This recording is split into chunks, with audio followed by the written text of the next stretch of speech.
Agenda cargada hoy. Arrancamos con un fin de semana que pasaron muchas cosas y hoy quizás la noticia que se lleva toda la atención es el anuncio que hizo el expresidente José Mujica de este tumor que tiene en el esófago.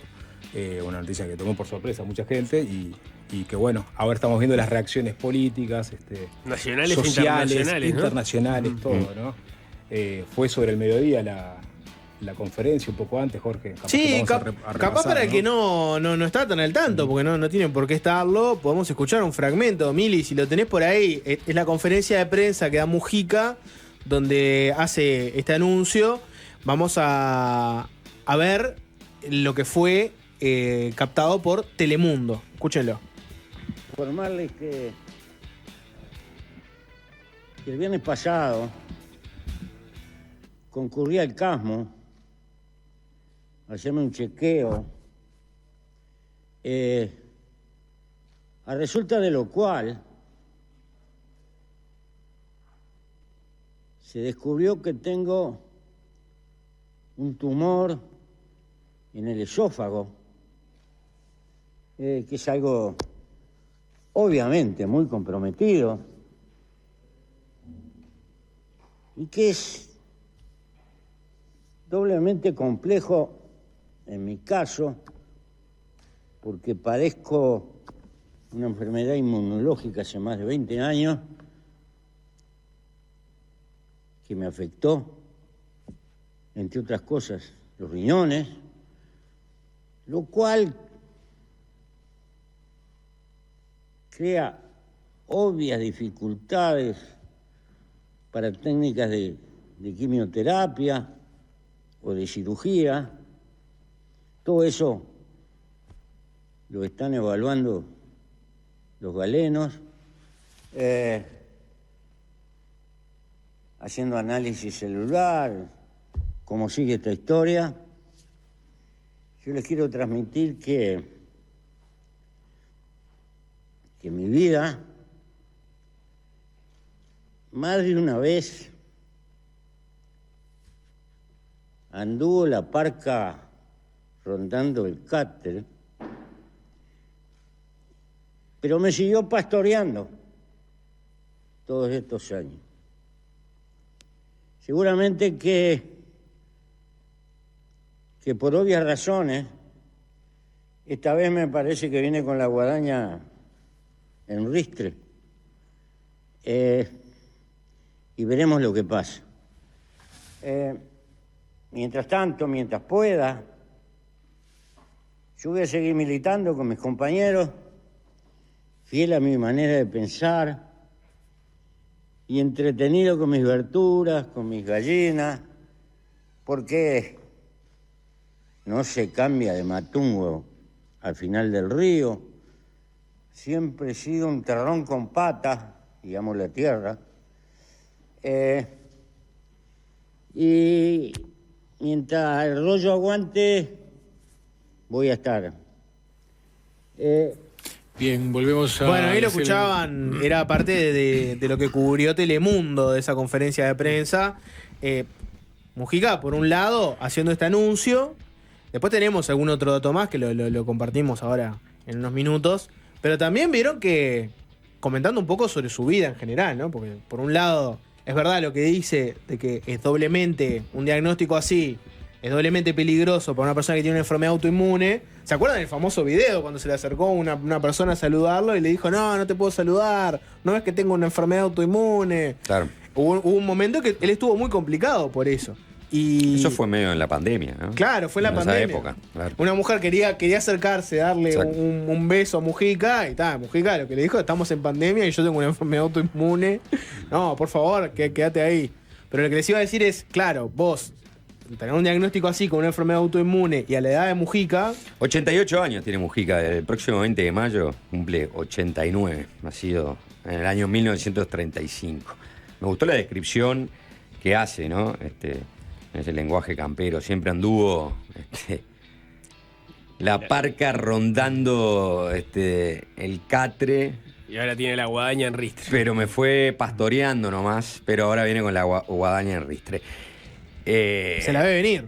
Bueno, hace ya un tiempo que Mujica viene con estas reflexiones, ¿no? Sobre su propia vida, sobre lo que entiende que ya es el final de su vida, más allá de ahora el diagnóstico específico sobre el cáncer de esófago. Lo ha dicho en muchas oportunidades, ha hecho esas reflexiones o esos llamados a tratar de vivir la vida con devoción, ¿no? Como una aventura formidable, como lo que es. Acá no lo escuchamos, pero después Mujica se refiere a eso, ¿no?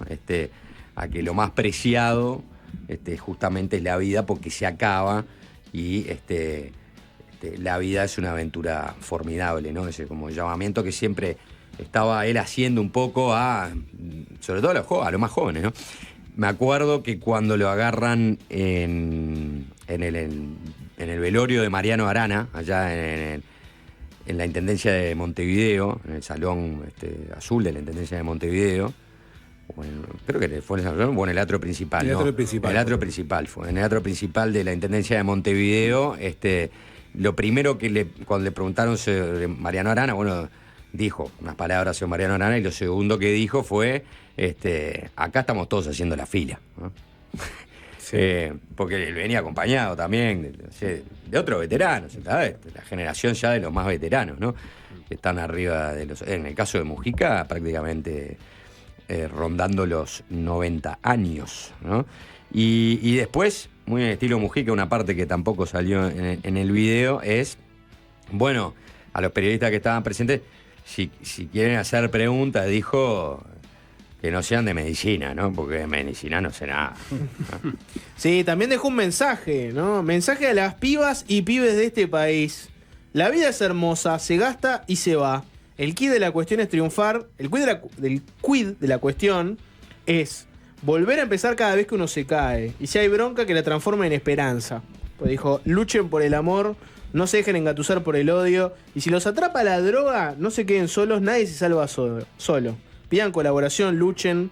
La única libertad está en la cabeza y se llama voluntad. Dejando un mensaje. Después hay algún dato más, ¿no? Si quieren se los cuento. Por ejemplo, la médica personal de Mujica, Raquel Panone, habló con el diario El Observador. Panone dijo que el expresidente fue al CASMU a hacerse una endoscopía digestiva, es un chequeo de rutina, el viernes pasado, y fue cuando le arrojó este resultado. La doctora, que es la médica personal de Mujica desde antes que él fuera presidente, agregó que esta evaluación recién comienza y que los posibles tratamientos aún no están definidos. En los próximos días le van a hacer más estudios para ver cómo pueden tratarlo.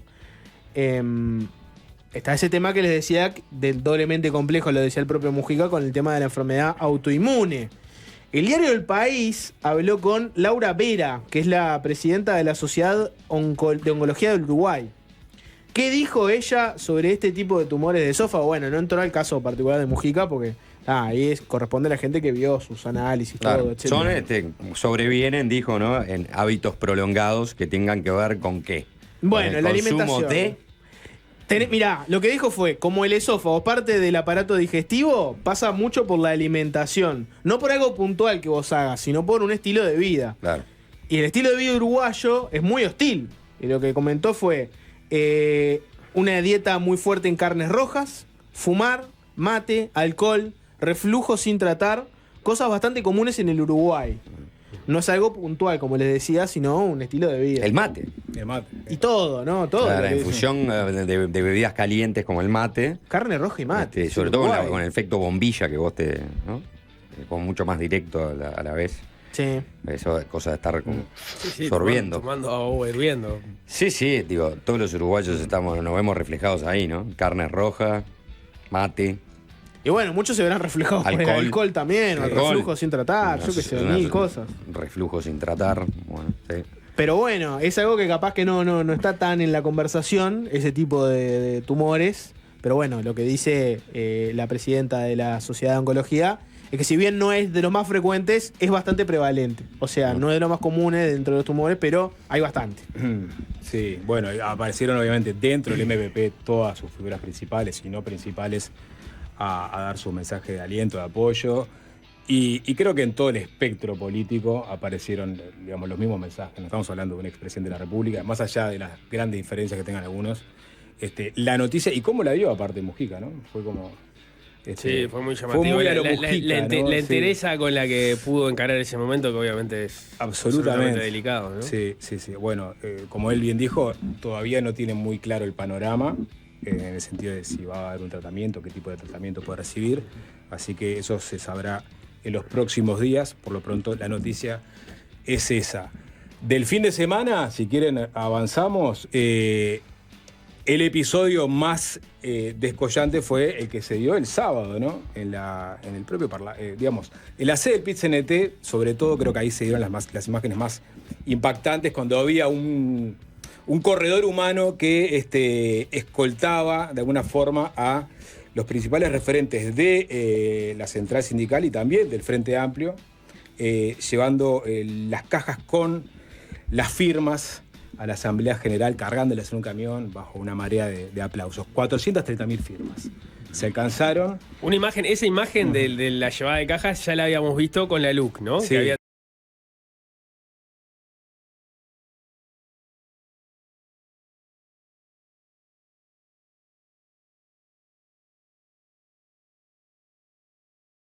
electoral, digo, pero de todas maneras Sí. va a andar ahí, ¿no? 10.000 firmas más, ¿no? Menos, perdón, ponele, ¿no?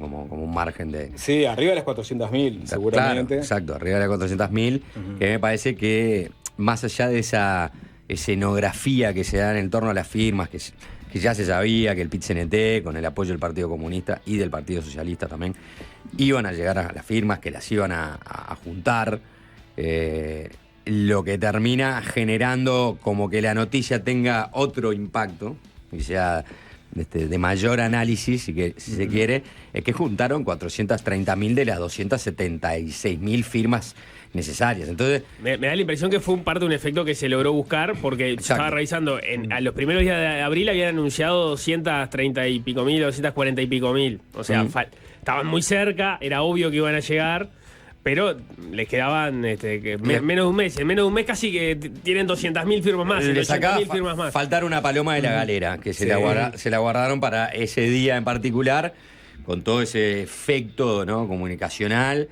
de cargar las cajas al camión para llevarlas a la Asamblea General, entregárselas a la presidenta de la Asamblea General, ¿no? Es cosa protocolar, formal. Ahí lo estamos viendo en YouTube. Óscar Andrade, Gonzalo Sibila. Y acá no aparece, pero Daniel Olesker estuvo también, ¿no? Daniel Olesker también estuvo ahí como tres referentes políticos, si se quiere, de los más notorios. No lo conozco. Lo vi, tampoco lo reconocí. Sí, en YouTube, ¿sabes lo que le presté? ¿Yo sabés lo que le presté atención? Lo conozco, le digo que era conocida. ¿El corte de pelo? No, que primero viene Óscar Andrade, como ver laburante de la Constru, y aparte todo grandote, el tipo alza la caja hasta las manos del tipo que está en el camión, ¿entendés? Se la sube allá. Y atrás viene el petizo, mira dónde la deja. Tomá. El petizo se la da a otro que la levante. Bueno, está. Es verdad. Pero fue lo primero que yo vi. Sí, viene Andrade y te sube la caja hasta allá arriba como en un acto de, ¿no? Difícil. De heroicidad. Acá viene Sibila. Claro. A ver cómo es. No, también. No, entregó. Sibila lo dejó a ras del piso del camión. A ras del piso del camión también. Sí, obvio. Mirá, ¿viste la diferencia? Sí. Claro. Se veía venir, ¿no? Que iba a pasar esto, ¿o no? ¿O no se veía No, venir? bueno, pero la cantidad de firmas fue una sorpresa. Se esperaba el efecto sorpresa, justamente, dar un salto en el número en la última semana. En este programa dijimos que el PIT-CNT, fiel a su costumbre, porque lo hizo también en otras circunstancias, se guardaba una cantidad de firmas que no, y te decía, bueno, estamos ahí llegando para conseguir un empujoncito final cuando estaban seguros. Claro, son sí, es una puesta en escena. Es claro. Es una puesta en escena con efectos comunicacionales interesantes. Son 150.000 firmas más de las que necesitaba. No, y bueno, y por eso te digo, creo que vos tenés que partir ahora, o sea, primero podés hablar de muchas cosas sobre esto, ¿no? Pero si tengo que partir de un lugar, bueno, parto primero de las firmas, ¿no? Que consiguieron 430.000 firmas. Y ahí decís, bueno, ese es un piso interesante para dar después la discusión, para cuando se termine de votar el plebiscito en las próximas elecciones nacionales en octubre. Es decir, hubo 430.000 personas, ciudadanos, con credencial, criptos en el padrón electoral, que firmaron por lo pronto para o que se dé la discusión o porque yo creo que si firmás más que nada convencido que después lo vas a votar, ¿no? Sí. Entonces, a no ser que, bueno, en el correr del tiempo vayas escuchando argumentos de todo Dios, porque ahora el debate va a florecer. O que seas cose. O que seas en el estilo cose, que firmo para ver, ¿no? Y ahora podemos entrar en ese otro capítulo, porque yo tengo varios capítulos, porque tiene varias lecturas. Entonces, primero, que el impulso de esto ya muestra un tono popular de decir, junto 430.000 firmas. Es verdad, un referéndum por la LUC, y si bien tuviste también esa suerte, ¿no?, de escenificación sobre las llegadas de la firma y todo, después la LUC perdió, o sea, no ganó la LUC, mejor dicho, ¿no? Los que estaban en contra perdieron. Ahora necesitas mucho más votos y ahora empieza el debate de verdad. Pero, vos decís, mirá qué buen piso, ¿no? 430.000 firmas. Y lo otro es una mirada hacia la interna del Frente Amplio, en definitiva, ¿no? Porque acá quienes trabajaron conjuntamente y quienes tienen los aparatos de movilización mejor aceitados es el PIT-CNT. Dentro del PIT-CNT está el Zunca, están los metalúrgicos, que son sindicatos comunistas, y el Partido Comunista, ¿no? También apoyó el Partido Socialista en menor medida, pero ahí la gimnasia de ese aparato de movilización electoral, a vos, a menos de 2 meses a 2 meses de la elección, perdón, no menos de 2 meses, a 2 meses de la elección, te dan como una demostración de fuerza que, obviamente, esto queda haciendo eco, ¿no? En la interna, como diciendo, bueno, mira, el Partido Comunista se preparó, ¿no? Se movilizó, generó, conjuntamente con el PIT-CNT, obviamente, porque hay otros sindicatos que no son comunistas que también recogieron firmas, eso está clarísimo, ¿no? Y hay intersecciones entre el Partido Comunista y sindicatos. Exacto, y hay intersecciones. Bueno, 430.000 firmas, ¿no? Si vos mirás, si yo soy del comando de Orsi y miro para el costado, digo, mirá, estos son los que apoyan a Carolina, ¿no? Ya los conocés, ya sabés que tienen esa capacidad de movilización muy fuerte. Ya lo conocés. El PP también tiene la suya, pero claramente es menor ese músculo.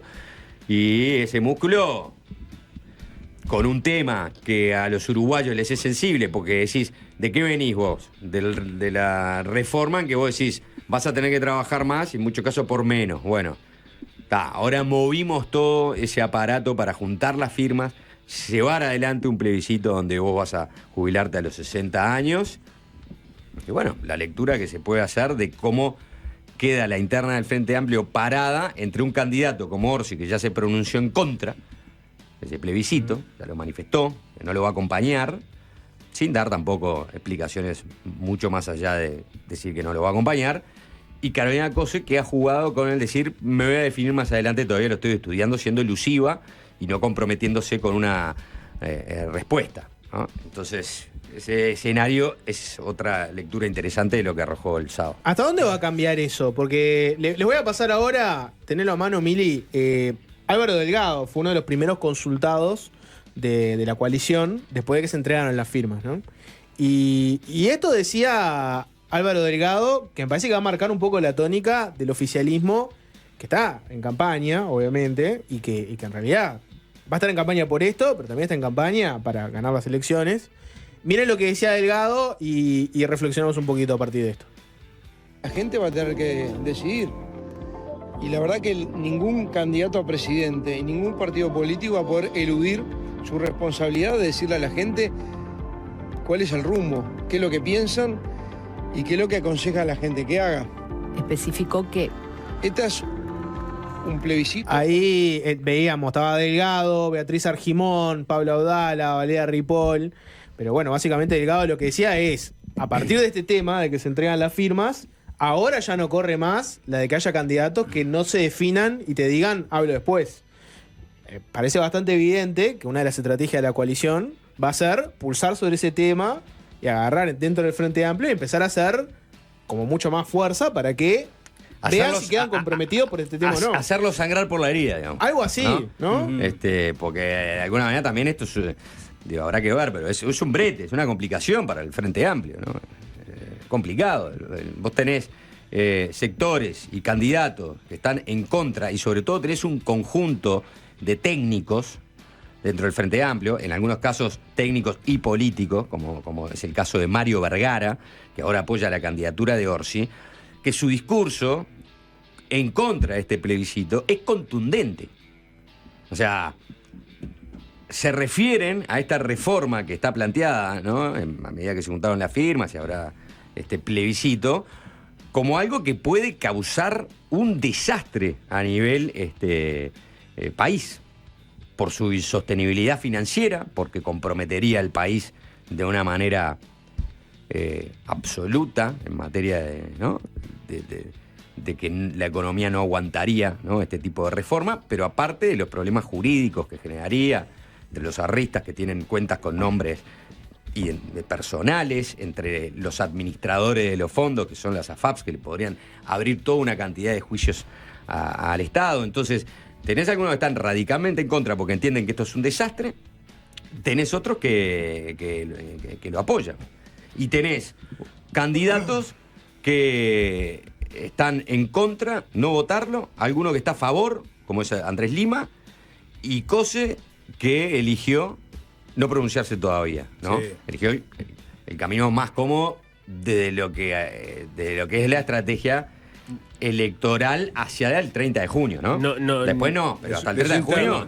Tengo dudas de si es el camino más cómodo. Entiendo que es un camino que trata de no asumir algunos riesgos, pero igual es una posición incómoda no marcar postura, porque es algo que queda muy de manifiesto y que todos le están marcando. Ahí también te genera es un camino incómodo, pero ella no puede pronunciarse porque tenía los apoyos del Partido Comunista y del Partido Socialista. Claro, justamente, como es una situación incómoda para el Frente Amplio, también a lo largo de la campaña va a ser difícil sostener a la vez, ¿no? Que pulsar sobre que el Frente está dividido sobre este tema y pulsar sobre que el Frente y el brazo sindical son lo mismo, ¿no? O sea, no pueden convivir las dos. O está dividido, críticas. O decir que es el papit o señalás que hay contradicciones en la interna y que no logran un consenso sobre el asunto. Bueno, exacto, pero ahí vos también podés llegar a decir que en definitiva algunos lograron imponer su definición de juntar firmas para colaborar con un plebiscito que sería vamos a decir, muy malo para el país, y que encima, ¿no?, lograron primero una libertad de acción para juntar las firmas, es decir, que juntaron las firmas, eventualmente van a tener una libertad de acción también para defender la firma que juntaron, y a la vez logran, esto me decía alguien de los que se define serenista, ¿no? Decía, la realidad es que hay una centralidad del Partido Comunista en la interna que ha logrado, o sea, que nos impone o que nos gana siempre. No que nos impone, que nos gana siempre, porque muchos nos alineamos para ir a favor de la propuesta de plebiscitar el ingreso por concurso y sorteo a las empresas públicas, pero el Partido Comunista, con el Nuevo Espacio, con parte de las bases, lograron trancar esa iniciativa, nos ganaron. Casi nadie dentro del Frente Amplio estaba a favor de esta propuesta del PIT-CNT, esta papeleta con 3 pilares.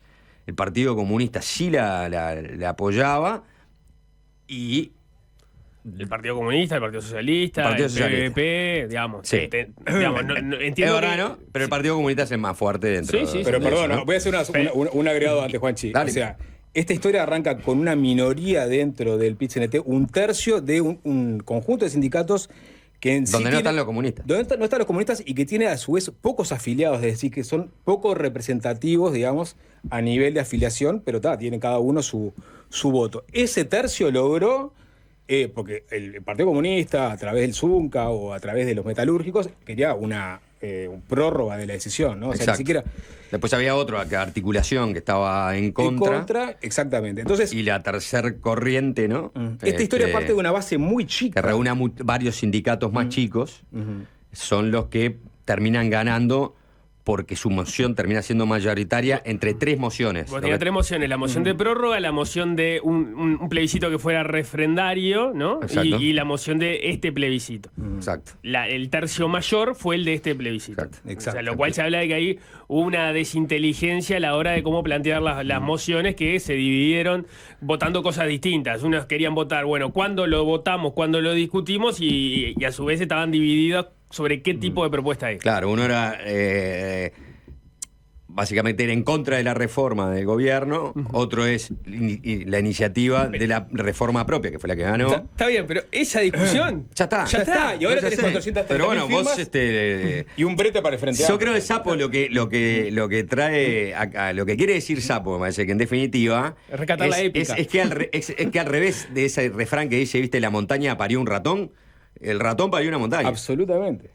O sea, todo arranca en una minoría dentro del PIT-CNT y ahora tenés 430.000 firmas, un plebiscito de reforma constitucional que divide la interna del Frente Amplio y eventualmente candidatos que todavía no se terminan de pronunciar por una estrategia electoral a corto plazo que es el 30 de junio.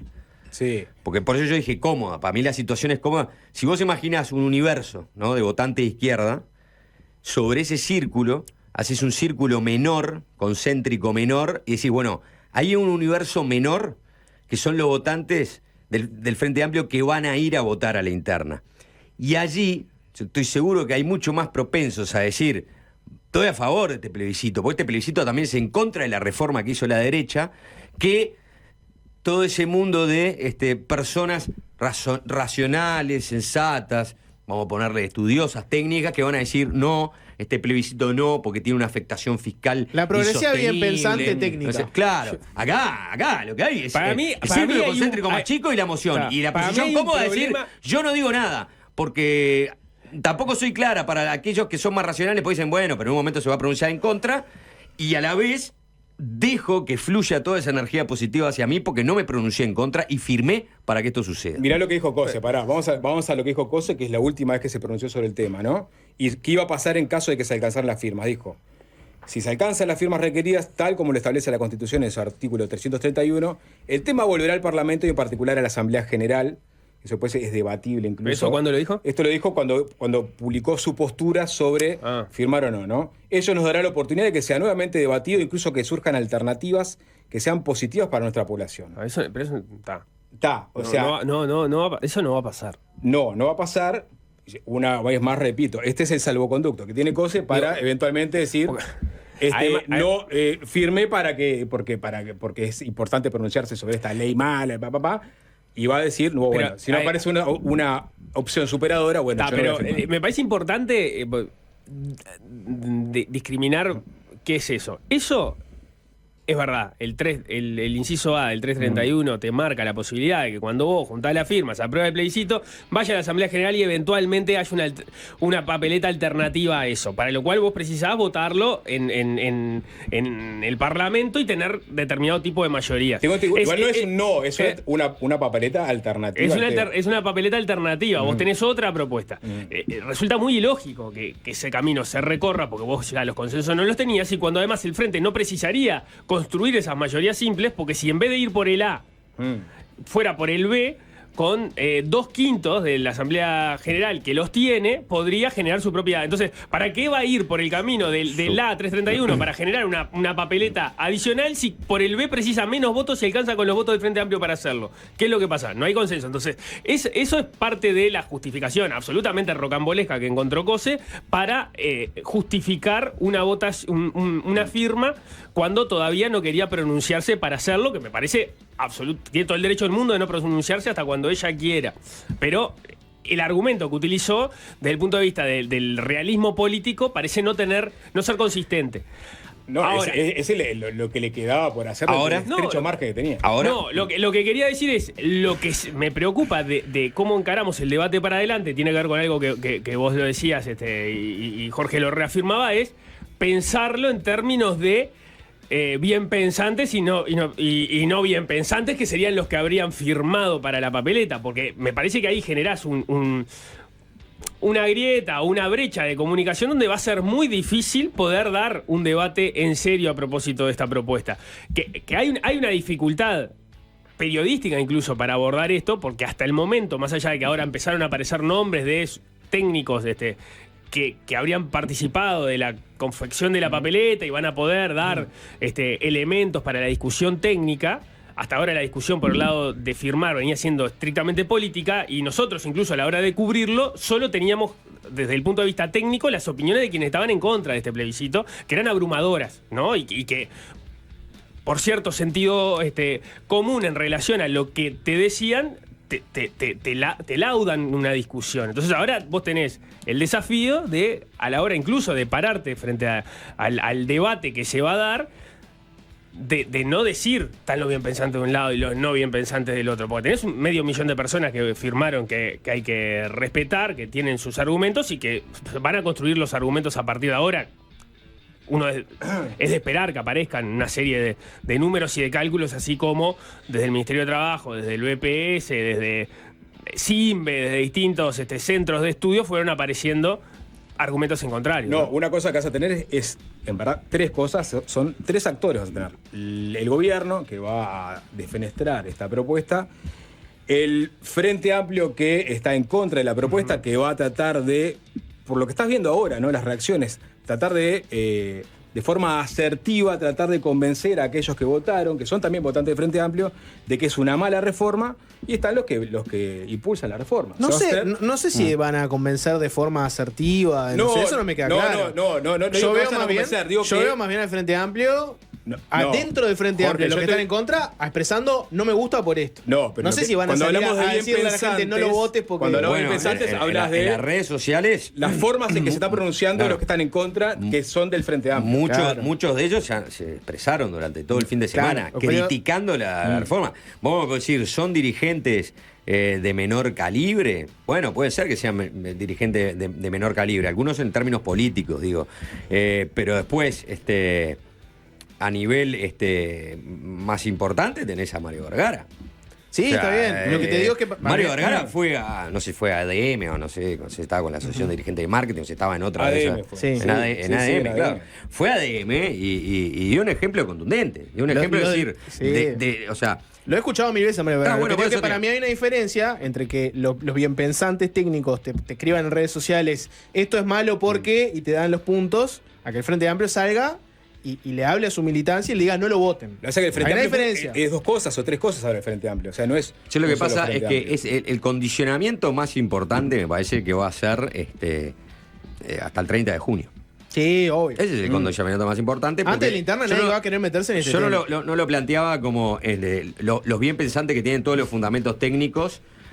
Y los ignorantes que firmaron. No fue ese mi planteo, no sé, porque por ahí fuiste vos, Nico, sino que yo fui. Yo metí la frase bien pensante porque me parece que era la progresiva bien pensante. Un buen estereotipo de la imagen que se hace la gente ¿no? Yo lo veo que hay algo entre los más racionales, lo que están diciendo argumentos como diciendo, bueno, ¿qué impacto podría tener en la sostenibilidad fiscal? ¿Cuántos puntos del PBI se llevaría a esta reforma? Porque impone ciertas condiciones que te encarece, obviamente, toda la seguridad social. Si la reforma es regresiva porque volvés a poner importantes recursos en la última etapa de la vida, cuando tenés una pobreza del 20% a nivel infantil y del 2% en mayores de 60 años. Es decir, puedo empezar a decir todos los argumentos racionales que se han planteado hasta ahí y que se basan en proyecciones del BPS, proyecciones del Ministerio de Trabajo, la propia CIMBE, que es una consultora de izquierda. Está Fernando Lorenzo atrás de CIMBE. Sacó la calculadora que había sido tan problemática para el gobierno cuando estaba para aprobarse la reforma jubilatoria, ¿no? Saca su calculadora y sus proyecciones y sus resultados son similares a los que dio el BPS. Todos apuntan a que esto es un desastre desde el punto de vista económico, pero también hablan desde el punto de vista jurídico. Y del otro lado, el pasional. No sé si solo pasional. El que firmó porque esto es una manifestación en contra de está bien. No sé si es solo pasional. Es racional también, porque también es una estrategia. pero es una estrategia mucho más pasional, porque en definitiva, si vos no tenés grandes argumentos o fundamentos o proyecciones, o no tenés ni algún solo dato sobre cuál va a ser el impacto de tu reforma analizado, no tenés nada, y te tiraste a la pileta primero con 3 pilares que no los tenías analizados y no sabés qué tipo de impacto puede tener, entonces no es racional. Puede ser racional desde el punto de vista estratégico. Vamos con esto, juntemos la firma, vamos en conjunto, y esto la gente lo va a interpretar como una manifestación en contra de la reforma que hizo la derecha. Y ese es el discurso que vamos a hacer. ¿Sabés lo que es esto?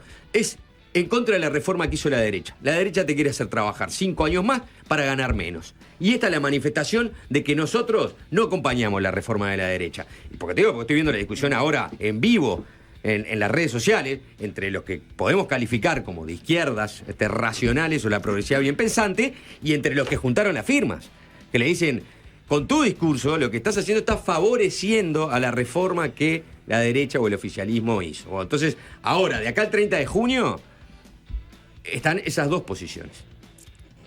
Sí, para mí igual. Después, Está bien, te ¿no? entiendo. ¿Entendés?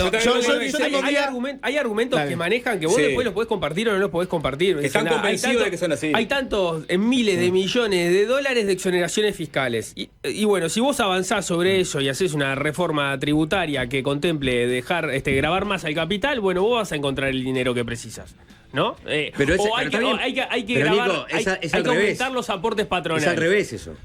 No es pongamos en la Constitución algo y está bien, puede ser. Pero ¿entendés? Yo no lo que te diría. Estoy a favor, estoy en contra. Te estoy diciendo cuáles son los argumentos que están en la vuelta ante la falta de números para decir, bueno, cómo va a evolucionar el déficit fiscal o el aporte a la seguridad social que se va a tener que hacer. No dispares un misil contra la luna y después vemos cómo lo desviamos. Pero ese es un argumento político. Está bien, yo sé, lo entiendo. Y está bien el argumento político. A mí me parece que está bueno decir, bueno, ¿cómo vamos a forzar que en realidad de una buena vez se toquen las cajas militares? ¿Cómo vamos a forzar de que una buena vez se aumenten los aportes patronales? ¿Cómo vamos a forzar de alguna buena vez que se aumente el IRAE? ¿Cómo vamos a forzar de una buena vez que se revisen todas las estructuras de exoneraciones tributarias? ¿Cómo vamos a forzar de alguna buena vez que no la pague el trabajador y que la paguen todos? ¿Ah? Ese es el discurso. Yo lo entiendo, está bueno. Pero no deja de ser activar una ojiva nuclear, porque si el plebiscito sale, vos vas a tener que salir atrás de cómo financiar. Y eso va a quedar fijado en la Constitución, cuando el proceso debería ser al revés en tal caso. Si el Frente Amplio gana, modifica lo que no le gustó de la reforma de la seguridad social que hizo el actual gobierno, la actual coalición, y se plantea una discusión de diálogo nacional para ver cómo mejoramos esa reforma y cómo vos pedís que aumenten los aportes patronales. A nadie le gusta aumentar impuestos, nadie lo hizo, nadie aumentó los aportes patronales. Justamente eso que está diciendo es, cuando el Frente Amplio gane, el Frente Amplio no tiene una posición sobre esto, y al punto está que esta reforma no es solo sobre la reforma que hizo este gobierno, sino también es sobre la reforma que hizo el segundo gobierno de Sanguinetti en seguridad social. Claro, eso lo decía la propia. Posición sobre esto porque tiene en su programa habla de los 3 pilares. No. Digo, el Frente Amplio de una forma laudó programáticamente este tema. Más o menos. Pero no tiene una posición sobre ir a la Constitución. Hoy lo leí justamente. Sí, yo también lo leí. Las cosas hablan de que hay que tender a que la gente se pueda jubilar a los 60 años. Claro. Lo dice el programa. Sí. Dice que hay que basarse en los 3 pilares. Dice tender, ¿no? Tender a. Está bien, pero digo, se ha pronunciado el Frente Amplio respecto a través de su programa. Pero mirá lo que dice el programa. Se deben generar las condiciones. Pues vamos al programa, ¿no? Claro. Se deben generar las condiciones para el acceso a la jubilación a los 60 años de edad, manteniendo los estímulos y la capacitación necesaria para que quienes quieran seguir trabajando, voluntarios esto. O sea, hay que fijar la jubilación a los 60 años. Ahora, quienes quieran seguir trabajando, le mantenés los estímulos. Como era antes, vos podés hasta unos años más. Y después, sobre el tema de las AFAPs, dice: impulsar un sistema de seguridad social con 3 pilares, como vos decías. Un pilar es el solidario, ¿no? El no contributivo.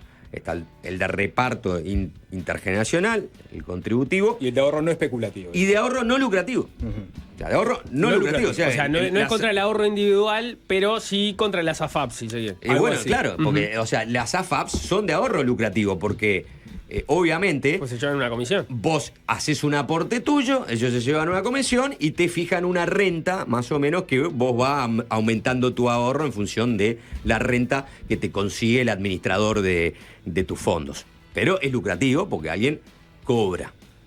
¿Ah? Eso fue la reforma que se planteó en los años 90, es decir, con la expectativa de que alguien administrara esos fondos, generara una renta, aliviara la carga que ya tenía de erogación el sistema de jubilatorio que había hasta ese momento, ¿no? Pero en el caso, en el programa del Frente Amplio, perfectamente uno interpreta, esto es en contra de las AFAPs. Si es de ahorro no lucrativo. Eso lo tenemos que impulsar. 3 pilares, pero uno es de ahorro no lucrativo. Sí, de todas formas el camino es totalmente distinto cuando lo planteas a través de un diálogo social a cuando lo metes en la Constitución y después la tenés que correr de atrás para ver cómo haces que ese sistema sea sostenible, ¿no? Porque uno espera que en el diálogo social, si emerge de ahí un proyecto de reforma, sea algo que ya de por sí contemple todas las variables. Vos tocas las variables y ves cómo las acomodás. Desde el punto de vista de la sostenibilidad, que es algo que debería contemplar una reforma de la seguridad social. Pero vos tenés, perdón. Dale, dale, Jorge. No, cortito. Yo lo que discuto. Guarda los cartuchos que tenemos 6 meses. Sí, obvio, son 6 meses de discusión. Yo lo que discuto de lo de la racionalidad. Yo no conozco amistosos, ¿eh? No, pará. Yo lo que debato de lo de la racionalidad es lo siguiente: que está bien, planteémoslo así. Están los bien pensantes técnicos y los irracionales que nos llevan al borde del abismo, ¿no? Para mí es un error plantearlo así. Ya, obvio, pero vamos a plantearlo así. El problema es que los irracionales que te llevan al borde del abismo, perfectamente, esto que estás haciendo es irracional. Te puedo decir, los bien pensantes técnicos, cada vez que tuvieron oportunidad de hacer una reforma que estuviera buena, no le salió, porque se licúa todo siempre en la discusión política, el diálogo social, etcétera. Entonces nadie termina contento con las reformas que sacan. Así que los bien pensantes tienen esa en contra. Y otra en contra que tienen es que los bien pensantes técnicos tampoco mandan cohetes a la luna. O sea, le preguntás, ahora la gente vive más tiempo, tenemos avances técnicos. ¿Hay alguna forma de que yo me pueda seguir, tenga un mejor estilo de vida? No, vas a tener que trabajar más. Entonces, bien pensate técnico, sos una planilla de Excel, que lo único que me puede decir es, vivís más, laburá más. Para la discusión de bajar la jornada laboral, saben de todo, saben de la productividad, de los avances técnicos, del teletrabajo, tienen 85.000 cosas para discutir, para esta no, es trabajar más vos. Entonces, el irracional que te lleva al borde del abismo tiene un argumento racional que es, con los otros Jorge, nunca sale la cosa como yo quiero. Jorge, eso ¿entendés? O sea, vos, si el día de mañana existe la posibilidad de que el costo de bajar el peso de la seguridad social sea correlativo a que la verdad que la innovación tecnológica y la productividad hace que vos puedas ya jubilarte a los 60 años porque hiciste los aportes suficientes, pero la realidad no es esa. La realidad es que vos tenés una proyección de lo que es el trabajo en Uruguay, los aportes que se hacen, y vos decís, tengo que tocar y subir un poco, porque si no, toda esta gente que va a durar más años, yo le voy a tener que sostener una renta vitalicia que no la puedo sostener. Entonces, una de las variables es mover la edad, y ha pasado en todo el mundo. Yo no creo que en todo el mundo haya una serie de inadaptados técnicos. Obvio, sube en todos lados. Bueno, entonces, eso es una variable. Después, ¿qué es lo que puede pasar? Y bueno, hay muchas cosas en juego, pero lo que estás haciendo es, vamos a meter una variable para de acá a 10, 15 años que ese costo en lugar de subir baje. Que en lugar de llevarse 12 puntos del PBI, queden 10 puntos del PBI. Después tenés otra discusión, que es, si querés la discusión, y que se discutió mucho, es ¿quién paga eso? Está bueno. Ahora el ajuste es sobre el trabajo, porque vos tenés que trabajar más, porque no hubo un ajuste sobre el capital. ¿Cómo viene el ajuste? Y bueno, vos podés aumentar, como recién planteaba Nico, podés aumentar los, como están planteando, los aportes patronales. O sea, pasar del 7,5% al 14%, o al 15%, como es el aporte que hace el trabajador. Eso es una discusión. Digo, nadie quiso nunca subirlos, porque en un país que crece 1% en 10 años y que tiene serios problemas de empleo y serio problema de generar recursos humanos capacitados, entonces, si estamos trancados en eso y yo subo los aportes al 15%, tengo que evaluar ¿qué efectos puede traer eso en el mercado laboral y en las inversiones del país? Entonces, es complicado, como es una fichita acá y tal. Yo lo que digo es, esa es la discusión que tenés que dar. No ponerte una pistola en la cabeza y decirte, ahora que te puse la pistola en la cabeza, arreglalo, tomá, arreglalo, andás, aumentá los aportes, hacé lo que quieras. No, pero mirá, si yo aumento los aportes del mercado, ¿dónde tengo que sacar guita? Sacá la guita y resolvelo. Ya está, porque estoy podrido que me escondan la coneja. Bueno, está. Vos podés votar por estar podrido que te escondan la coneja, o podés votar por, vamos a modificar esto si ganamos el gobierno. Pero está bien. Yo te sigo, pero ¿no te parece que hay mucha gente que puede tener razón en que de manera bastante seguida le esconden la coneja? Sí, pero... O sea, sí. que no es razonable, o por lo menos de recibo, una discusión sobre si el Uruguay, a la hora de ir a un pilar de ahorro individual, debería, ya que nos están, digamos, una vez que se define por ley, estamos obligados a hacer un aporte de nuestro salario al ahorro individual, que lo gestione un privado y a partir de eso tenga un lucro, o que se haga de una forma en que no la tenga. A mí me parece que es una discusión razonable. O revisar el propio sistema, ¿no? Perdón. O revisar el propio sistema. Sí, había mejores ideas que la reforma que tuvimos, que terminó saliendo. Porque Saldain no se quedó conforme, por ejemplo, con muchas de las cosas que tienen que ver con el propio sistema de la capitalización individual. Pero en varias partes. En la reforma de la caja militar, en el tema de las exoneraciones y en el tema de mejorar el sistema ya existente de ahorro individual. Pero lo que voy es, me parece que lo que yo veo como dificultad es si lo extremamos de esa forma de decir, acá está la gente que sabe del tema y que está viendo todo el peligro que se viene, y acá está la gente que solamente no tiene razón, que no lo digo por vos, es una cosa que venía pensando de antes cuando vi que la discusión se lanzaba. Digo, esto es un problema por cómo viene la discusión ahora, donde es verdad que quienes estaban a favor de la papeleta les ha faltado información técnica para poner arriba de la mesa, que es con la que nosotros tratamos de basarnos para trabajar de manera más o menos ecuánime, más allá de que siempre cada uno tiene sus propios sesgos. Bueno, es difícil encararla, la discusión, cuando estaban faltando esa información. Pero lo que no se puede hacer es también pensar que, como de repente están faltando algunos datos, nada de lo que están diciendo no tiene sentido, porque eso tampoco es verdad. Un apunte nomás. Me da calor, la jubilación me da calor. Sobre esas tres patas que vamos a tener discutiendo a la vez, ¿no? El Sapo cierra la discusión. El gobierno confrontando abiertamente esta reforma. Alguna gente del Frente Amplio tratando de convencer de forma asertiva, vuelvo a decir, o sea, con argumentos, con datos desde la academia, bueno, por qué esta reforma no es conveniente, y los impulsores que, bueno, están impulsándola y están convencidos de que es la forma de cambiar las cosas radicalmente. Hasta ahora, como bien dice Nico, vos tenés al gobierno y a esta gente asertiva, progres bien pensantes, como le dijo. Yo le prefiero decirle académicos asertivos de izquierda que están poniendo el esquema más torcido gente que está basando a los actores como los asertivos, basando sus argumentos, por lo menos en evidencia. Bueno, y en base a esa evidencia tienen un discurso de responsabilidad. Será desagradable ponerte en el lugar del bien pensante de izquierda y que te griten en la tribuna de Twitter, anda, vos estás a favor solo de que la nunca levantaste un ladrillo. No, estoy hablando de un tema que el remedio es peor que la enfermedad. O sea, vos lo que querés hacer, el tipo está ahí en coma, y lo que querés hacer es desenchufarle todo, a ver si aparece un enfermero a rescatarlo a último tiempo. Mucho revólver, mucha muerte. Voy a la metáfora, ¿viste? Pero voy a terminar. Pero no es una metáfora del todo errónea, porque es desenchufar a alguien para que la alarma traiga un enfermero que lo Pero esa metáfora ¿de dónde nace? Hay algo ahí. Nace de lo que hemos escuchado hasta el momento, que son actores del PIT-CNT, los impulsores, algunos actores políticos, pronunciándose sobre cómo se hace sostenible esta reforma, ¿no?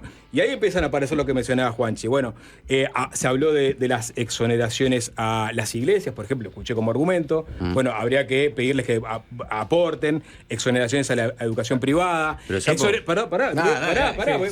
Quiero decir, para confrontar. Yo lo entiendo, pero dame el número. Mirá, yo la verdad, ya saqué la cuenta. Pero no te apures, saqué la cuenta, Juanchi, de todo esto, y esto no da, Juanchi, es sostenible desde el punto de vista fiscal. Lo que quiero llegar es a eso, justamente. De este lado, como todavía no han salido a pronunciarse técnicos, lo lo que tenés son ideas tiradas como globos sonda, ¿no? O sea, porque se abre un proceso de exactamente. 2 años ¿Cómo que no es para discutirlo sostenible? una vez que se apruebe la y reforma. te empiezan a tirar todas estas las exoneraciones a las inversiones que no dejan sí. Todo eso aparece como posibles podés revisar todo lo que sustentos quieras, para la podés revisar sostenibilidad. todo lo que quieras, sí. Ahora, hasta ahora no apareció mejor tener el ala número. técnica, Mejor perdón, tener de el los que número. defienden Claro, mejor tener el número y decirte, mirá, es sostenible. ¿Ah? Eso, bueno. Tenemos que hacer todo eso, eliminar nuestro sistema de exoneraciones, jugárnosla a que de pronto no venga ninguna inversión tampoco, ¿eh? o joder el tema de las inversiones. Aumentar los aportes a del 15, sector agroexportador, que es lo otro que dicen. Bueno, está bien, sí, que no suba el paguen, IVA, que no que paguen se te por estanque el el salario índice mínimo. Coñati, que paguen también un fijo del 15%, y todo eso lo que quiera, con otras consecuencias muy complicadas que van a tener. Pero para cerrar, porque quiero... Y hay que hacer una tanda. Vamos Mira a que ver eso si no cerrás. cerrás. Es cero Voy a puro, ver esto. qué decís para ver si cerrás o no cerrás. Pedí palabra para mañana, Nico. Para mañana pedí palabra. Anotate. Anotate. Queda anotado. La voy a Anotate. dejar, Tú los tiempos. esta discusión, como no sé si la vamos a poder dar hoy, ¿va? La voy a dejar para mañana. Porque acá hay otra discusión, que A no ver. tiene que ver exclusivamente con la reforma, sino cómo te parás ante la reforma. En medio de una elección. Y en medio de una elección interna. A 2 meses de una elección interna. Si vos considerás que este es un tema complejo para el país, si se aprueba esta reforma, vos tenés que pronunciarte. Porque hay una cosa que antes de la estrategia electoral es la responsabilidad. Yo no puedo decir, "No, voy a esperar 2 meses y después me pronuncio". No. Acá es blanco y negro. No existen los grises. O aprobás esto y lo metés adentro de la Constitución, o no. Porque te parece que, hablando mal y punto, es una cagada.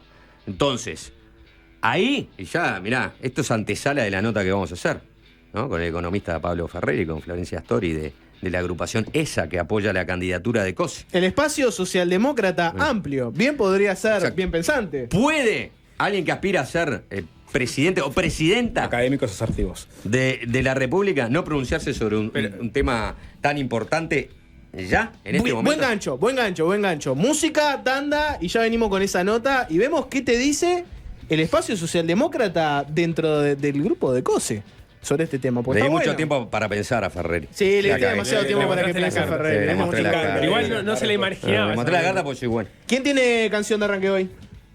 Yo, para no pasé nada. José Larralde vamos a escuchar. Buscala si querés vos ahí en Spotify, Joaquín. Larralde. Es el. Arrancó. Bueno, está. Está Ok. loco. Ese es un guiño Es para el- los que están al borde del abismo, ¿no? ¿Qué sonaba? El ¿Qué jingle sonaba? del plebiscito no a la reforma de la No, seguridad al social. revés. Mientras se juntaban firmas, se estaba escuchando la radio. Le voy a de poner, fondo. ¿Quién me enseñó? Se llama la canción. ¿Tá? José Larralde, la pensé hoy cuando Mujica anunció que tenía cáncer de esófago. Me acordé de esta canción de José Larralde que describe a Mujica. Hay que escuchar la letra, vas a ver que lo describe. Vamos por esa. Así es el grito de guerra del espacio socialdemócrata amplio, el sector que, entre otros, reúne a dirigentes como Rafael Michelini, Florencia Astori o Pablo Ferreri. El sector es una rareza dentro del cúmulo de apoyos que tiene la precandidatura de Carolina Cose. Son los únicos, por ejemplo, que se definen como socialdemócratas y no apoyan el plebiscito por la reforma de la seguridad social. Vamos a meternos un poco más en este sector, a indagar un poco más. Y es por ello que recibimos a 2 de sus integrantes que recién mencionamos. Pablo Ferreri, buenas tardes. Y Florencia Astori también, buenas tardes. ¿Qué tal? ¿Cómo andan? ¿Son efectivamente el único espacio socialdemócrata que apoya a COSE? Ese dato puso una cara Florencia ahí. Bueno, no. Es un perfil que a nosotros nos define y con el que nos sentimos, por supuesto, identificados y con el cual nos embanderamos.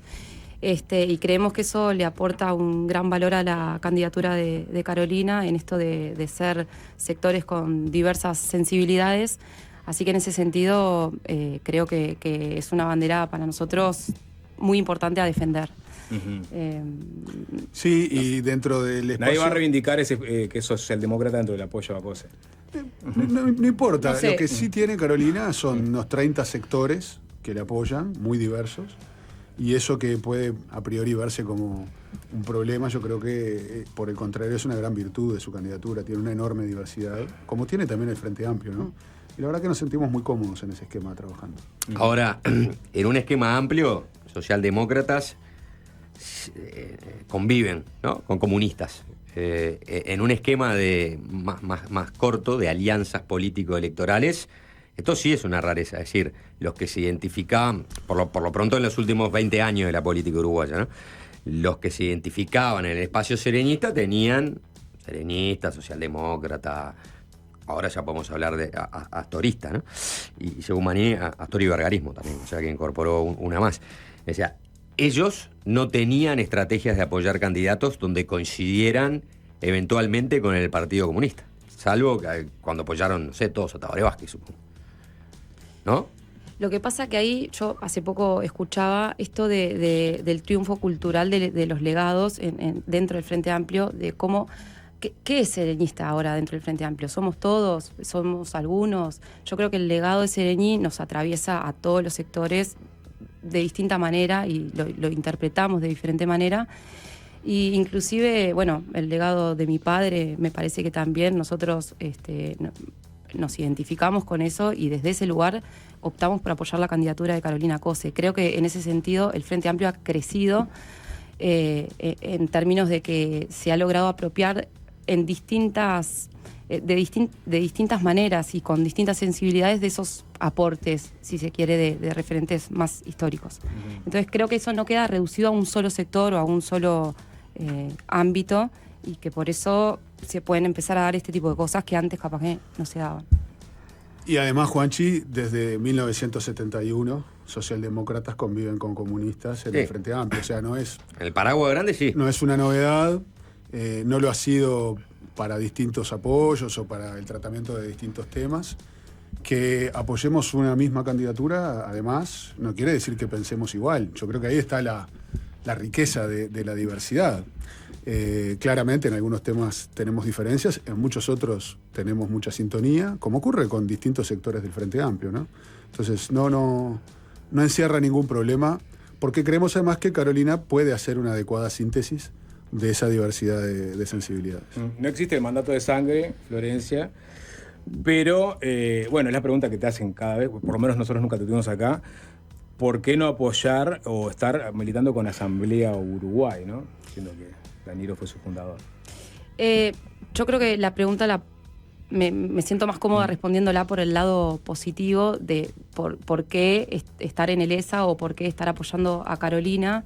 Y en ese sentido creo que para mí el legado de mi padre es algo que me va a acompañar toda la vida, y creo que así va a ser también dentro del Frente Amplio con los sectores que integramos la fuerza política. Y en ese sentido yo la verdad es que entiendo que es muy importante construir con un camino, con un rumbo propio, y en ese trayecto fui encontrándome con personas que transitaban un poco esa misma situación, y que también considerábamos que Carolina es la candidata que más nos representa. Entonces, bueno, reuniendo un poco este conjunto de situaciones y de oportunidades, se dio la gestación de LESA, y en ese sentido, bueno, ahí estamos construyendo y aportando hacia una candidatura que nosotros sentimos que es importante para el Frente Amplio y para un próximo gobierno nacional. Ahora bien, como dice Sapo, no existe el mandato de sangre, ni mucho menos. Pablo sí viene, ¿no?, de ese paraguas más de convocatoria, de convocatoria serenista. Pongo comillas para que no piensen que estoy hablando del grupo de Mario Vergara, ¿no? De esa convocatoria serenista que en su momento quien lideraba era Danilo Astori. Así que tú venís de ahí.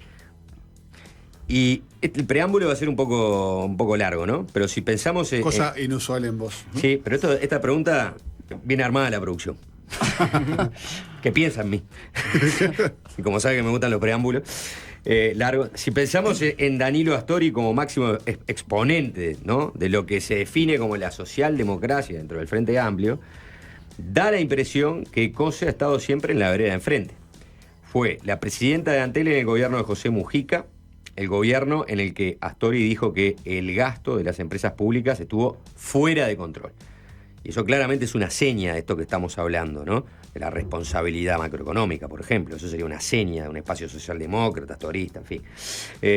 Luego, Cose fue ministra de Industria y promovió la continuidad de la construcción del Antel Arena en el segundo gobierno de Vázquez, que es el tercero del Frente Amplio, con Danilo Astori en contra de esa decisión.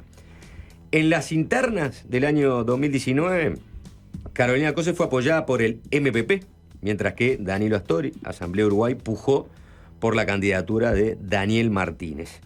Tampoco la apoyó para las municipales en la que resultó electa intendenta. Y finalmente, Astori no apoyó este plebiscito por la seguridad social, mientras que Carolina Cose firmó para habilitar la consulta. Digo, ninguna de estas diferencias les parecen lo suficientemente significativas como para entender que en tal caso son una rara avis, estando del lado de apoyar la candidatura de Carolina Cose si uno se define como astorista, serenista o socialdemócrata, lo que sea. Después de este largo introito, adelante.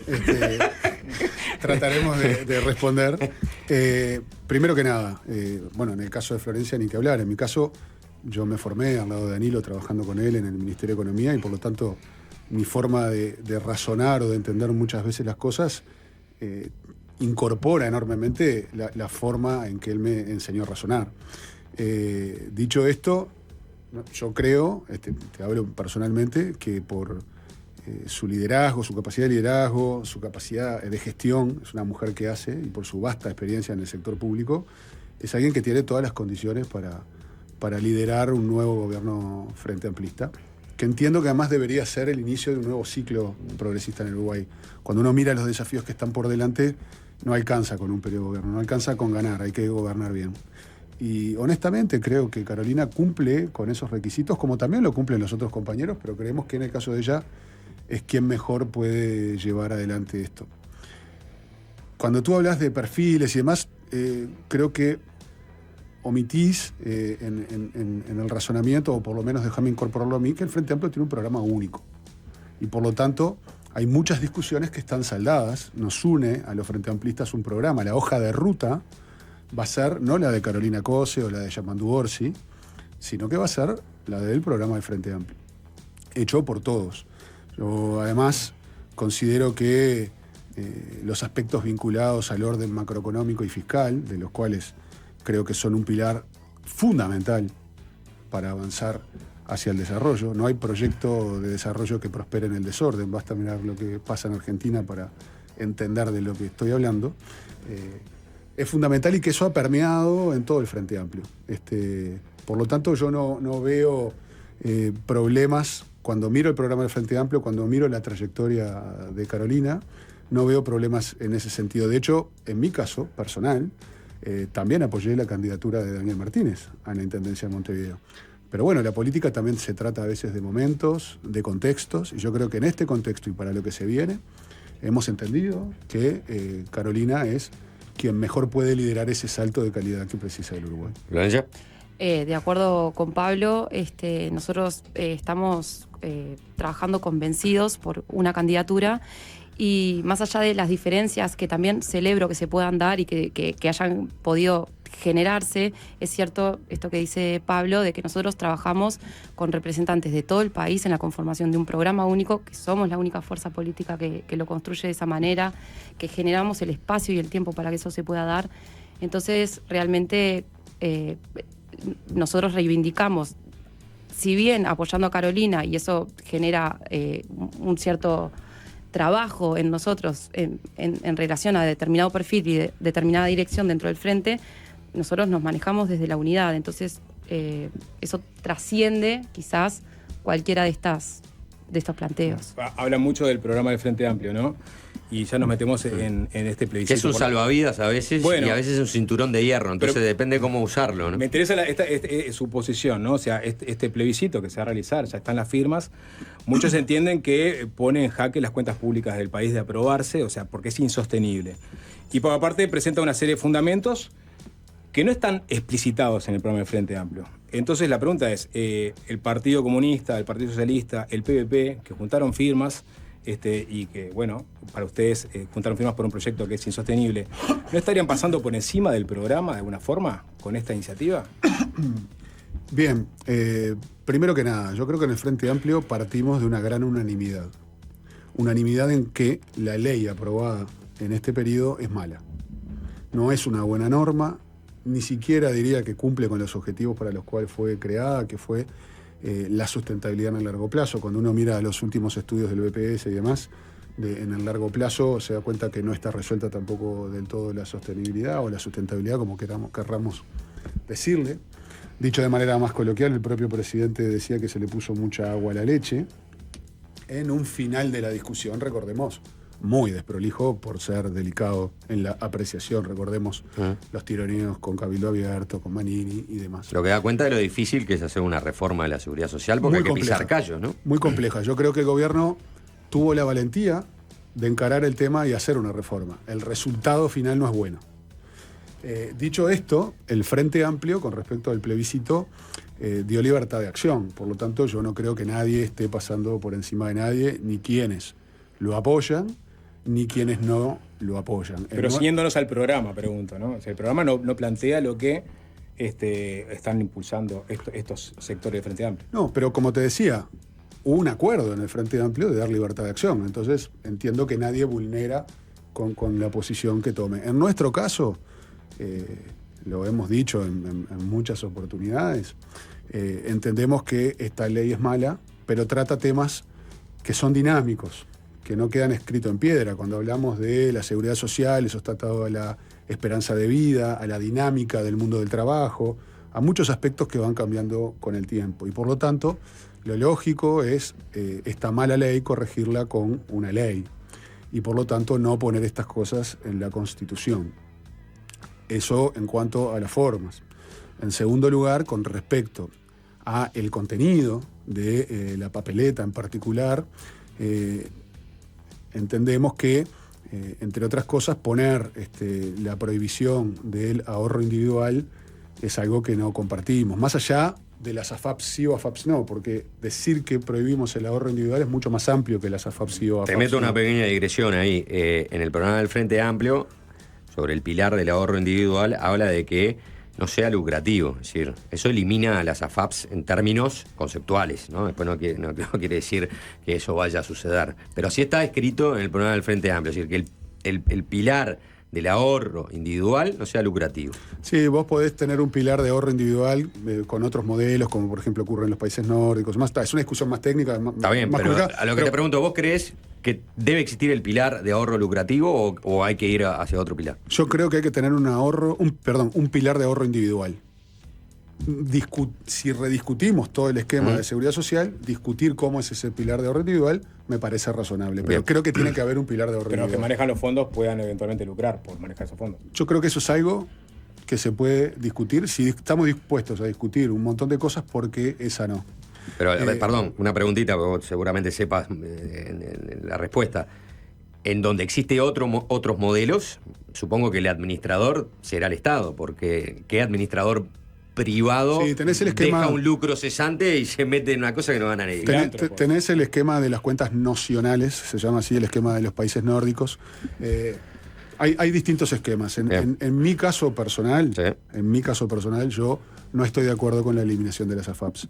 Dicho esto, también digo que es algo que se puede discutir en un amplio diálogo social, que es lo que el Frente Amplio ha definido. Creo además también que los aspectos, por ejemplo, de la edad, como decía anteriormente, de ponerlos fijos en la Constitución, es algo que no compartimos por el dinamismo de la esperanza de vida, etcétera, etcétera. Y, en tercer lugar, el costo de lo que se está planteando es algo que tensionaría enormemente las cuentas públicas y eso se contrapone de alguna forma con otras prioridades que entiendo debe tener un futuro gobierno de izquierda, como es, por ejemplo, el combate a la pobreza infantil u otros aspectos vinculados a la marginalidad, etcétera, que se deben atender. Y esto, obviamente, limita las posibilidades de atender otros aspectos. Pero esto lo digo con mucho respeto. Yo tampoco comparto y eso lo veo con cierta preocupación a medida que van pasando etapas, como por ejemplo esta de haber presentado el PIT-CNT de las firmas.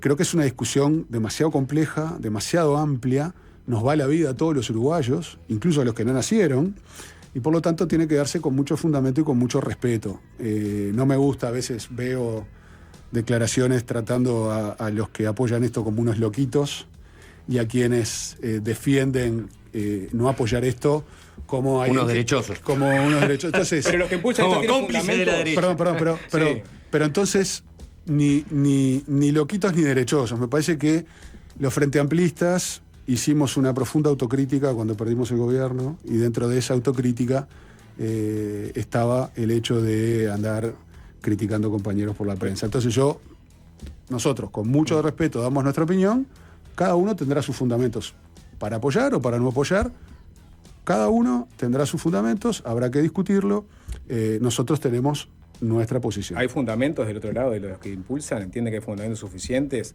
acabados, sistematizados, como si han presentado, digamos, académicos, economistas que están en contra de la reforma, políticos que están en el tema.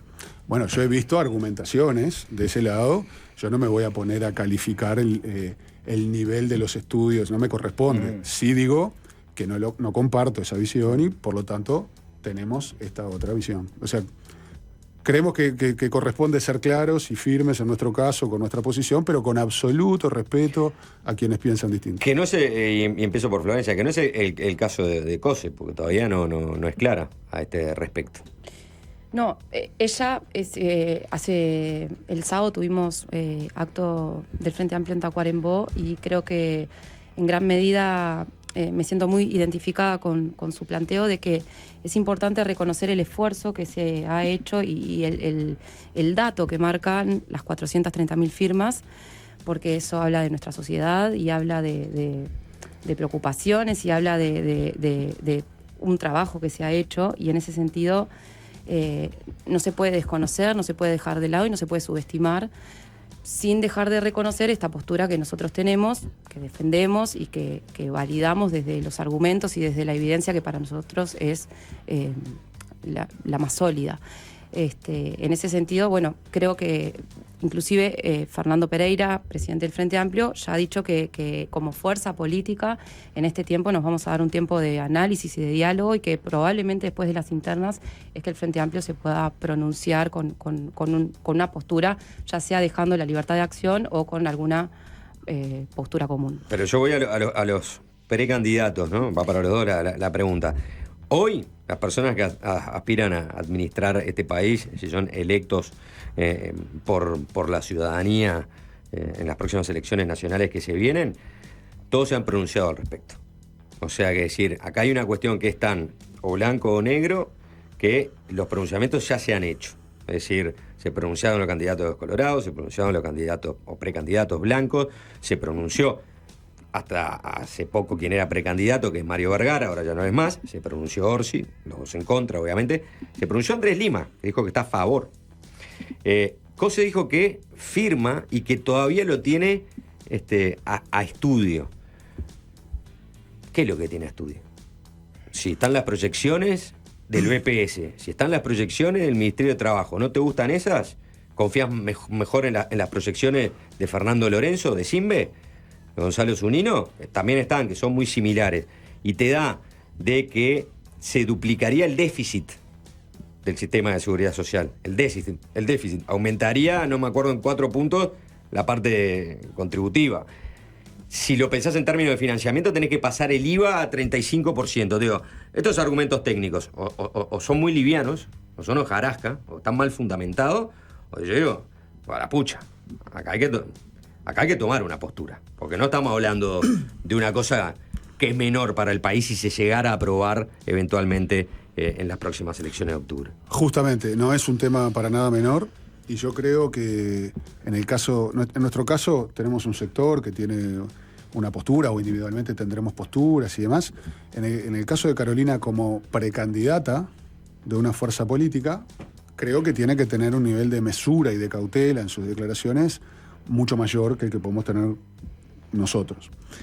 Y en ese sentido, a mí me parece bien que, pensando lo que pienso, y habiéndolo dicho públicamente, que alguien que es precandidata, mientras no queda claro todavía si hay un plebiscito, el dato de las 400.000 firmas, igual 430.000 firmas es muy fuerte, pero mientras estábamos en una etapa de recolección de firmas, Sí. y ahora que se entregaron, bueno, habrá un conteo, me parece razonable que guarde mesura. Y Carolina tiene dos virtudes para mí importantes. Una es que escucha a todo el mundo. Por supuesto, nosotros hablamos de este tema con ella, como lo hacen quienes están a favor. Ella escucha a todo el mundo, recoge todas las opiniones, es alguien que estudia mucho, y así como escucha a todo el mundo, no se deja presionar por nadie.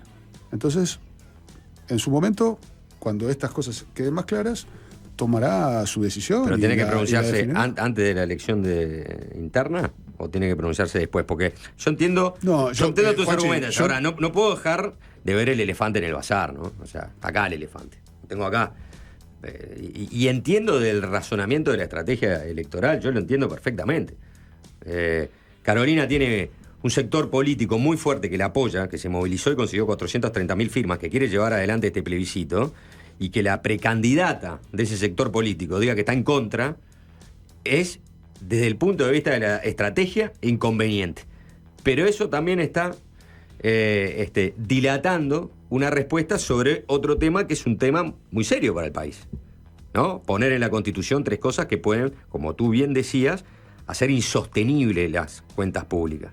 Pues yo digo, ¿en qué momento tiene que hablar cuando uno tiene que sopesar entre la conveniencia de la estrategia electoral, pero también en la responsabilidad de dar la estatura de un mandatario, de un futuro o eventual mandatario que tiene que pronunciarse sobre temas que son espinosos, complejos y preocupantes para el país? Como te decía, cuando hablamos de un precandidato o una precandidata, tiene que ser muy mesurado.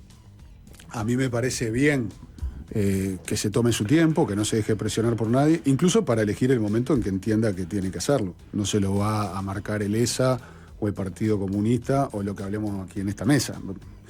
Hablaría mal de ella que se deje llevar a los ponchazos, cosa que queda claro que no hace. A mí me parece bien que en el momento que quede claro que va a haber un plebiscito, que ella dé su opinión. Pero bueno, eso lo definirá ella. Después que la Corte Electoral revise las No firmas. sé, pero te estoy dando mi opinión, bueno, no lo que ella haga. Si no, ya sé. Ahí lo que Sí, supongamos que ella dice que sí, que va a votar ese plebiscito, ¿no? Define esa postura, o sea, que acompaña la iniciativa del PCNT, del Partido Comunista, etcétera. ¿Ustedes revisarían su apoyo a COSE, ya que entiende que es un tema tan sensible y sustancial? Bueno, pero es importante saber. Sobre la teoría, las cosas se resuelven cuando ocurren, no. Sí, hay que estar en el momento. Difícil ahora porque sin estar ahí la perspectiva es como... Digo, porque esta respuesta también da la pauta de hasta dónde creen ustedes que es importante que no salga este proceso. No, bueno, ¿Me explico? Sí, pero Nuestra postura es clara y en realidad Eso está claro. y hemos sido Pero siempre acompañar a un consistentes. candidato que va en contra de su postura. Veremos Y daremos los diálogos internos necesarios para poder sintetizar. Bien. Si mi abuela tuviera 3 ruedas, sería una carretilla. Bueno. Veremos. Pero yo te he escuchado El en votante varias... de esa quiere saber estas Yo cosas. te he escuchado en varias sí. entrevistas, ¿no? Decir, ¿no? Que el círculo virtuoso entre crecimiento y equidad en nuestro país está roto. Sí. Y está claro que esta reforma de la seguridad social, si llega a salir, lo rompe aún más, porque traslada muchos más recursos a la última etapa de la vida, donde hay un 2% de pobreza, y te quita recursos para atacar los problemas que tenés en la primera etapa, donde tenés un 20% de pobreza. O sea que no es cualquier Sería tema. reiterativo, ya te di mi opinión. O sea, ya está. Bien, hacemos tanda y seguimos hablando sobre este espacio, ¿les parece? Sobre otras aristas de lo que están proponiendo. Ya venimos, estamos hablando con Pablo Ferreri y Florencia Astori. Estamos hablando con 2 referentes del espacio socialdemócrata amplio, Pablo Ferreri y Florencia Astori, que apoyan la precandidatura de Carolina Cose. Bueno, hoy Mujica es noticia por otra cosa, ¿no? Pero en su momento, y quizás uno entiende que en un momento clave de la campaña, Mujica habló de que con Carolina Cose como candidata, el Frente Amplio tenía serias chances de perder las elecciones por cómo es vista ella en el interior del país. Ustedes se están recorriendo en este momento del país y me pueden dar su respuesta sobre cómo está viendo el interior la cosa. Sí, yo creo que la realidad hay que palparla estando en los lugares y en ese sentido nosotros hemos estado saliendo y recorriendo, acompañando a Carolina por un lado y también por la nuestra, y hemos relevado muchísima necesidad, afecto, avidez en el sentido de que Carolina esté presente, de recibirla, de escucharla. Creo que es muy importante en ese sentido el trabajo que nosotros estamos haciendo acompañándola porque la verdad es que su candidatura está justamente centrada en recorrer, escuchar y proponer en base a lo que venimos recogiendo en estas recorridas. Entonces, creo que eso es un mito quizás que pudo haberse construido o que se pudo haber difundido por parte de algunos, pero no es lo que muestra la realidad que nosotros venimos recorriendo y conociendo, y en ese sentido no lo incorporo y no lo tomo eso. Algunas encuestas también, digamos, mostraron que en ese escenario Orsi tenía chances sobre Cose. En escenarios de Orsi versus Delgado o Carolina Cose versus Delgado, Orsi y Delgado salen bastante parejos. A veces un poco arriba Orsi, a veces quizá un punto arriba Delgado. En el escenario con Cose, que es lo que alimenta aparte también lo que dijo Mujica, de alguna manera desde el punto de vista de la encuesta, ¿no? O de un muestreo. En el escenario con Cose la diferencia a favor del candidato de los blancos, de la coalición de gobierno, no importa, son de 6-7 puntos a veces. Sí, dos cosas. Primero que nada, un enorme abrazo al Pepe, que hoy se dio una noticia con respecto a una complicación de salud. Un abrazo a él, a Lucía, a todo el MPP. Ojalá la pueda remar de la mejor manera como ha remado toda su vida. Y segundo, con respecto a su comentario, bueno, es una picardía de Pepe, es parte de su forma de ser y no genera ningún problema, todo bien. No, como decía Florencia... No lo compartimos. No lo compartimos, pero además no es lo que estamos viendo cuando recorremos. Y con respecto a las encuestas, quienes hacen esas encuestas también te dicen que esos análisis son muy preliminares y demás. Yo creo que después del 30 de junio, lo que está arriba de la mesa es la opción del Frente Amplio. Y por lo tanto, no votás a Carolina o a Yamandú o a quien sea, votás al Frente Amplio. Y ahí, por lo tanto, ese gap que te muestran... Cambia el escenario. Cambia el escenario. Yo colaboro en lo que vos decís, porque siempre lo he dicho muchas veces en este programa cuando estamos hablando, porque me parece que es ecuánime y justo. Yo hablé con un encuestador en particular, que me decía que esos escenarios que hoy en día te dan de esta manera... Esos escenarios que no sabemos cómo van a ser después del 30 de junio. Entre otras cosas, decía, vos imaginate que hay una Carolina Cose que gana una elección viniendo de atrás y hay una épica de la victoria y después todo un partido a favor de esa candidatura. Bueno, ahí veremos cuál es ese nuevo escenario. En el escenario de hoy te da esto. Exacto, yo creo que es muy preliminar. Bueno, si se usa pícaramente, todo bien, es parte de la campaña, no hay ningún problema, no creemos en eso. No, y tampoco trabajamos en base a esos números, ¿no? Como que para nosotros en realidad viene por otro lado, venimos trabajando en base a ideas, a propuestas, y desde ahí es que creo que recibimos esa avidez de la gente en cada rincón del Uruguay de escucharla, de recibirla y de generar y de participar de espacios en donde pueda haber reuniones en donde se los escuche, se los considere, se los tome en cuenta. ¿El ESA pretende ser, en caso de que Cose sea electa candidata, el timón de la economía del Frente Amplio? Nosotros queremos ser parte de la construcción de la victoria del Frente Amplio. Y después queremos, por supuesto, que colaborar a hacer ese salto de calidad que el Uruguay necesita y merece. No hay ninguna discusión arriba de la mesa ni planteamiento con respecto a ningún cargo de ninguna especie. No la estamos encarando así la campaña. Estamos ahora, la verdad que disfrutando mucho de la campaña. Es lo que te decía Florencia, de salir y la retroalimentación con la gente y demás, es lo que nos mueve ahora. Los cargos es una cosa secundaria y sobre todo para otro momento. En tu caso, sí. No, y por otro lado, sumar a lo que decía Pablo, que estamos como muy enfocados en justamente generar equipo, aportar ideas, armar las propuestas y poderlas presentar para bueno, seguir de cara a las elecciones de junio con elementos sólidos y contundentes para que la gente pueda decidir justamente por la candidatura que estamos apoyando nosotros. ¿Te pesa de que sea mujer, en tu caso? Sí, por supuesto. O sea, por supuesto, porque creo que el Frente Amplio es una fuerza política que ha luchado muchísimo en torno a cuestiones de equidad de género.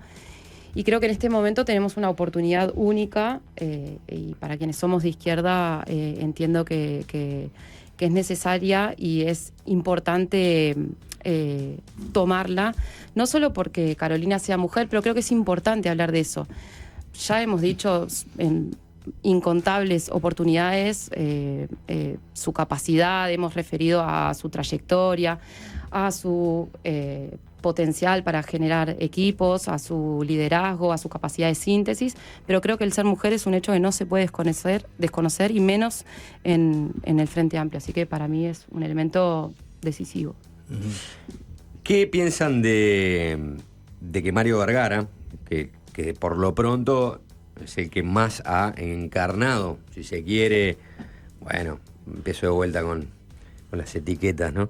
La socialdemocracia, el serenismo, el astorivergarismo, ¿no? De hecho, al punto tal de haber reunido también buena parte de sensibilidad y tener dentro de esa alianza política nada más y nada menos que Asamblea Uruguay, ¿no? Ahora Mario Vergara resolvió que no sigue con su candidatura y apoya la candidatura de Yamandú Orsi. Álvaro García también está allí, que forma parte del mismo espacio político que se había abierto porque entendía que había que apoyar la candidatura de Orsi. También lo hizo Cristian Di Candia. En definitiva, con esto no da la sensación de que ese espacio, ¿no?, está bien representado en la candidatura de Orsi y quienes creen en esa sensibilidad es allí donde tienen que ir a votar. Yo creo que ni el sereñismo ni el astorismo, que uno puede pensar que es algo muy parecido, yo creo que en el caso de Seregni, por supuesto, fue una figura paradigmática, fundacional, es la principal referencia. Yo creo que es transversal a todos los frente amplistas, como decía Florencia. Creo que en el caso del astorismo también, pero yo le agrego una cosa, es más, hasta generacionalmente, esto es una cuestión personal, me siento más astorista que sereñista, porque creo que incluso en el caso de Danilo, a los valores que transmitía Seregni le agregó la conducción y la referencia de la seriedad, la responsabilidad, las certezas durante la etapa que el Frente Amplio gobernó. Y creo que eso permea en todo el Frente Amplio y para mí es bueno que estén todas las candidaturas. No, eso de que está en un único espacio me parece que la realidad indica que no es así y creo que es bueno que esté en distintos lugares. No creo que haya monopolios, ni mucho menos. Creo que los compañeros que tú mencionaste representan muchos de esos valores y lo hacen muy bien. Creemos que nosotros también. Entonces acá ni mejores ni peores, cada uno con sus convicciones y por el camino que ha optado. ¿Y cómo vieron a Michelini trancando la posibilidad de que no saliera el apoyo para juntar las firmas entre legisladores, ¿no?, para plebiscitar el ingreso por concurso y sorteo a las intendencias, ¿no? O sea, el asunto ahí igual sí, en realidad fue cómo se dieron los hechos, cómo se dieron los tiempos en torno a esa situación, que llegó con una antelación muy corta para poder leer el documento. De hecho, hay personas que no lo pudieron ni leer y había que votarlo y había que... O sea, no se dieron los caminos por los que el Frente Amplio suele transitar estos recorridos de discusión, de acuerdo o de discrepancia. Entonces, en realidad, apoyar algo que no se pudo leer o que no se pudo discutir para nosotros es realmente complejo. Lo que no quiere decir que no estemos a favor. Pero lo apoyó Mario Vergara, lo apoyó el MPP, lo apoyó... si no me Entiendo, equivoco, y nosotros estamos de acuerdo. Estamos de acuerdo, pero necesitamos... Lo apoyaron los socialistas. Pero para nosotros es una cuestión fundamental. La lectura ¿Salvo? Michelini, de los comunistas, que no apoyaron tampoco, y una parte de las bases. aparte de las bases, pero sin el voto de Michelini. Bueno, nosotros podemos hablar por nosotros y para nosotros me quedaba un chiquitito. Ya sé, tan que la alianza con ustedes fue el que le dijo a la ciudadanía: no se expresen, no voten, no hagan democracia directa sobre un tema tan importante, que se dejen de usar de manera clientelar las intendencias y que todo sea lo más transparente posible, ¿no? Estamos a favor de la transparencia, por supuesto. Para nosotros es un texto que amerita discusión, intercambio, porque es un texto complejo y que de hecho para nosotros requiere análisis y discusión interna. Y no se daban los tiempos en este caso. Y en realidad no fue que se trancara la posibilidad de que esto se discutiera y se impulsara, sino que lo que se planteó, y creo que hay argumentos para plantearlo de esa forma, es sí, pero démonos un poco más de tiempo para discutir un texto más a fondo, porque estamos hablando de modificar la Constitución, ¿no? Entonces, y recordemos que esto faltaban 3-4 días para que venciera el plazo. O sea, tratar en 3 días discutir un texto constitucional a veces parece un poco complejo, requiere que tener mucho cuidado. Y por lo tanto, parecía razonable decir, bueno, trabajemos esto e impulsémoslo para que se traten las elecciones de mayo. Las departamentales. El proyecto del Frente Amplio con los 55 votos de la Asamblea General de Frente, por ejemplo. Por ejemplo, o que se vaya, exactamente, o que se plebiscite en mayo. Pero eso da un poco más de tiempo para tratar algo bastante más a fondo, ¿no? O sea, cuando uno mira la iniciativa de Ciudadanos, que yo comparto en su esencia, pero no se discutió ni con las organizaciones sociales, ni con todos los partidos políticos, o sea, bueno, vamos a modificar la Constitución al voleo. No fue no, fue sí, pero parece... pero ¿en qué tiempos? Para ¿no? mayo. Bien. Exacto. Bueno, Florencia Astori, Pablo Ferreri, muchas gracias por estos minutos. Eso no es una duda para los invitados. No, eran 2 y se ve que se complicó. Para la próxima por separado. Yo estaba esperando. Sí, estaban haciéndose otro vaso de agua. ¿Qué desidia? Oiga. Desidia y poco apego. Sí, exactamente. ¿No? Volveremos. Sí, Volveremos. sí, volveremos. Gracias. Volveremos, gracias. Es fácil desviarse.